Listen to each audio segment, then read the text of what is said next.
Assalamualaikum warahmatullahi wabarakatuh. Salam sejahtera bagi kita semua. Yang terhormat kepada Bapak Ibu dosen, yang terhormat pada teman-teman sekalian, serta para hadirin yang hadir pada hari ini. Puji syukur kita panjatkan kepada Tuhan Yang Maha Esa, karena dengan karunia-Nya lah sehingga kita dapat berkumpul pada hari ini dengan keadaan sehat walafiat. Pada kesempatan kali ini, izinkanlah saya untuk membawakan satu pidato yang bertemakan keadilan dalam kehidupan bermasyarakat. Keadilan dapat diartikan sebagai kondisi yang dimana harus ditempatkan pada tempat yang benar. Keadilan adalah hak yang harus diberikan kepada setiap orang tanpa memandang jabatan, kekayaan, suku, agama, dan lain-lain. Dapat kita lihat contohnya pada kehidupan sehari-hari, yaitu sekolah, yang dimana seluruh murid mendapatkan hak yang sama tanpa memandang satu sama lain. Dalam penilaian, guru menilai menggunakan menggunakan kemampuan, bukan pendekatan. Nah, disitulah munculnya keadilan yang ditegakkan. Namun, keadilan bukan hanya pembagian yang sama, melainkan pembagian yang sesuai dengan kebutuhan dan proporsi. Seringkali, pembagian sama tidak selalu menjadi hal yang adil. Hadirin yang saya hormati, keadilan sangat penting dalam kehidupan manusia, di mana tanpa adanya keadilan akan muncul rasa ketidakpuasan, kecemburuan sosial, bahkan konflik yang dapat merusak kepersatuan. Ada beberapa alasan mengapa keadilan sangat penting. Yang pertama, keadilan menciptakan ketenangan dalam masyarakat, yang dimana ketika masyarakat merasa diperlakukan secara adil, maka mereka tidak akan merasakan iri hati. Yang kedua,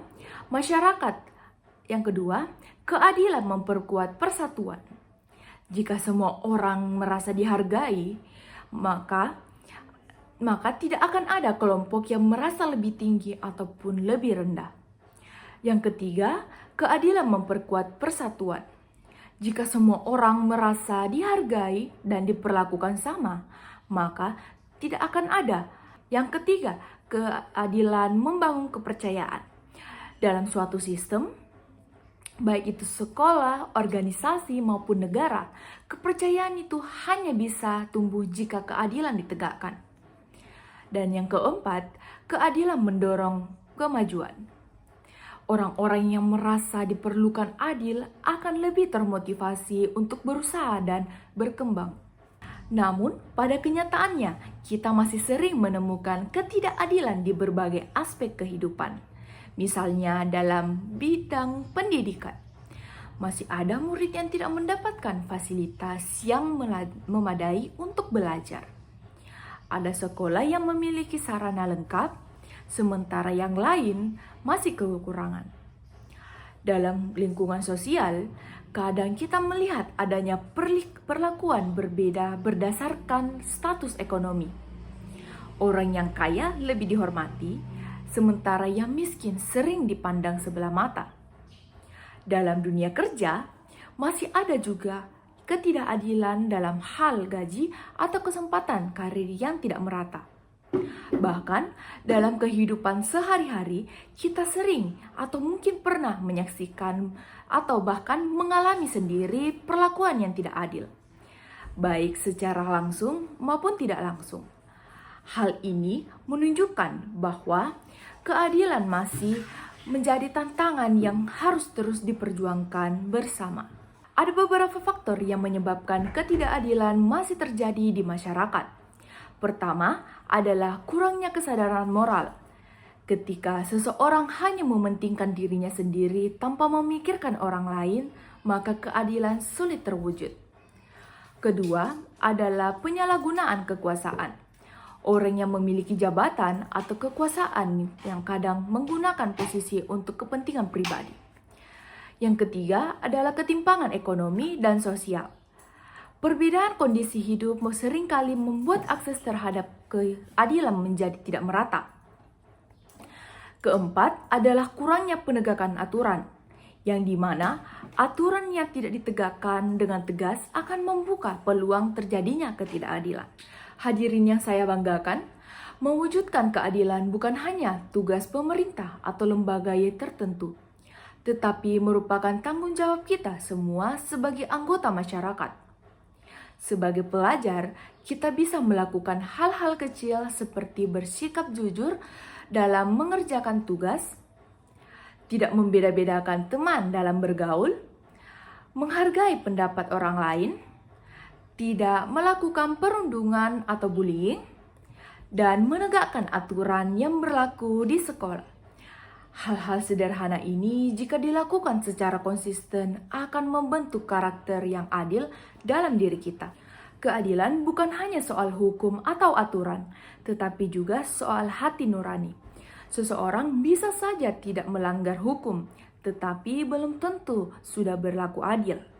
Oleh karena itu, penting bagi kita untuk selalu melatih empati, yaitu kemampuan untuk merasakan apa yang dirasakan orang lain. Dengan empati, kita akan lebih mudah memahami bahwa setiap orang memiliki hak yang sama untuk memperlakukan dengan baik. Keadilan juga erat ikatannya dengan kejujuran. Tanpa kejujuran, keadilan hanya akan menjadi kata-kata yang tanpa makna. Saya percaya bahwa masa depan yang lebih adil bisa kita wujudkan jika kita semua memiliki kesadaran untuk berubah dan memperbaiki diri. Bayangkan jika setiap orang bersikap adil, maka tidak akan ada lagi kesenjangan yang terlalu jauh, tidak ada lagi diskriminasi, dan tidak ada lagi pihak yang merasa dirugikan. Keadilan akan menciptakan masyarakat yang lebih harmonis, damai, dan sejahtera.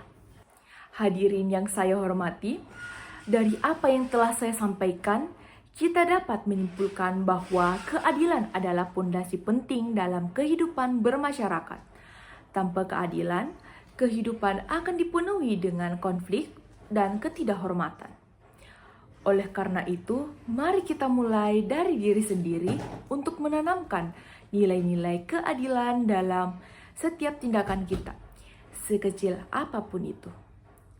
Karena pada akhirnya, keadilan bukan hanya tentang apa yang kita terima, tetapi juga tentang apa yang kita berikan kepada orang lain.